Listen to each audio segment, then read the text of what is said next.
Alafu sijui ninakoenda. Ila tu nasikia ndani mwaka huu lazima ninunue viwanja. Siku hiyo tu nikawa natembea.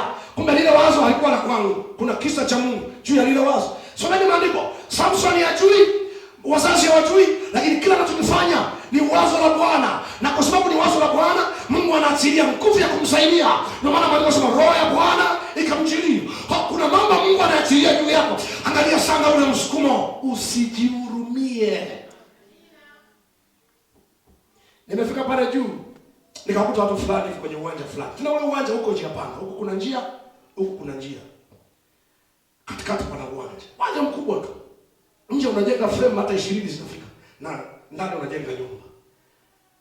Ule uwanja kwa haraka ni wakuuza milioni 10. Unisikilize vizuri. Nafika pale nikakuta watu wanapiga story. Na wazee jamani, vipi huko hakuna tu viwanja? Sina hata mia mfuko. Hivi jamani, huko kwenu hakuna tu viwanja huko mitaani kwenu? Nasema viwanja hamna. Ila hiki kiwanja hiki kina mgogoro. Mwenye aliyenunua uwanja alitakiwa alipe milioni 5. Lakini amelipa milioni 2,700,000. Hajamalizia hela. Sasa ameshindwa kabisa kumalizia uwanja. Wanataka wamnyang'anye. Ngoja tumpigie simu. Wakampigia simu. Mtumishi, tena ni mtumishi. Mtumishi samani, kuna mtu mmoja amekuja hapa. Anaulizia viwanja. Sina hata mia mfukoni. Kumbuka hilo. Anaulizia viwanja. Na wewe useme umekwama kununua uwanja. Akasema ndio, naomba niongee naye. Akanipa simu tukaongea naye. Sasa mtumishi, ni kweli uwanja nitakiwa nilipe milioni 5. Nimelipa milioni 2,700,000. Mbaki milioni 2,300,000. Yaani nimeshindwa. Huu ni mwaka wa 4. Wanataka kuninyang'anya huo uwanja. Na wamenipa siku kadhaa. Kila ninayemfuata anipe hela nimalizie uwanja. Hana. Kila ninayemfuata hana. Kwa ukiweza vipi? Nikasema haya mtumishi. Basi ngoja nilifikirie hili. Akasema ukiweza kuniokoa, tafuta kwanza hiyo milioni 2,300,000 tuwape kwenye uwanja. Alafu utanitafutia ya kwangu mimi. Hiyo niliyolipa hapo, uwanja huo ni wa kwako, nitakuachia. Nikatoka, nikarudi nyumbani. Wazo likaanza kunisumbua akilini. Zunguka kwa watumishi nao wafahamu, wewe jamaa, hebu niazime hela hapo. Yote mlionayo nitakurudishia.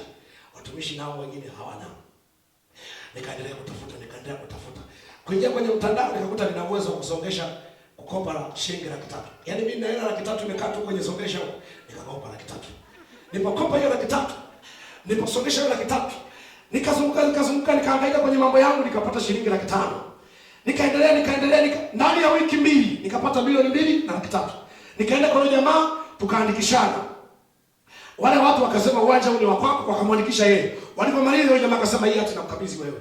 Nitafutie milioni 2,700,000 afu uwanja wako. Wewe nikapambana. Hata ukiniambia hela ulitoa wapi hata nisikumbuki. Nikamrudishia milioni 2,700,000 yule jamaa. Uwanja nikabaki nao mimi ukawa wangu. Katikati ya mji. Nimekaa siku 3 baada ya kumaliza. Mtu mmoja akaja akasema sasa naomba nikupe milioni 10 uwanja. Nimeupenda sana. Pigia Yesu makofi basi.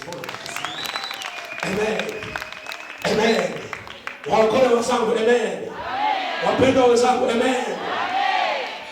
Tunapishana na nguvu ya Roho wa Bwana kwa sababu ya kujihurumia. Mimi siwezi. Kwetu sisi hamna hata mmoja aliyewahi kumiliki nyumba. Hamna hata mmoja. Yaani unaanza kujikadiria. Kasomeni maandiko. Malaika anamwambia Gideon, inuka kwa uwezo huu. Usitembee na taarifa za waliopita. Tembea na taarifa ya kwako. Nasema hivi, inuka na uwezo huu ukaokoa Israeli. Anzia mahali ulipo. Ndio maana yake. Hata kutazama walioshindwa katika njia hiyo. Tazama walioshinda katika njia hiyo. Usitembee na watu waliofeli, tembea na watu waliofaulu. Anza kufuatilia nani alifaulu. Ukitembea na wengi waliofeli, utatembea na akili zao. Anza kuwatafuta walioshinda. Na kazi ya Roho ya Bwana ni kukusaidia. Na ndio maana tuliona juzi maandiko yanatuambia hivi, Roho Mtakatifu anakusaidia kuyaishi maisha ya mbinguni duniani. Tukienda mbinguni hatutapata vyakula vizuri. Kule kutakuwa tunaishi na upako. Kule hakuna kula wala kunywa kama Rozi Mwando alivyoimba. Amen. Kule hakuna kumiliki magari. Kule hakuna kumiliki nyumba. Kule tunaenda kwenye maisha ya umilele, maisha ya utukufu. Tena hata kuanza kwamba kuna gari haitakuwepo akili. Sasa kuna vitu ukianza kujihurumia saa hizi, umri unaenda. Siku zinasogea. Utajikuta unasema ningelijua, mikono imechoka, miguu imechoka, uweze kunyanyua jembe. Uwezi. Jina la Bwana libarikiwe. Bwana Yesu Yesu asifiwe. Bwana Yesu asifiwe. Jamani, Bwana Yesu asifiwe.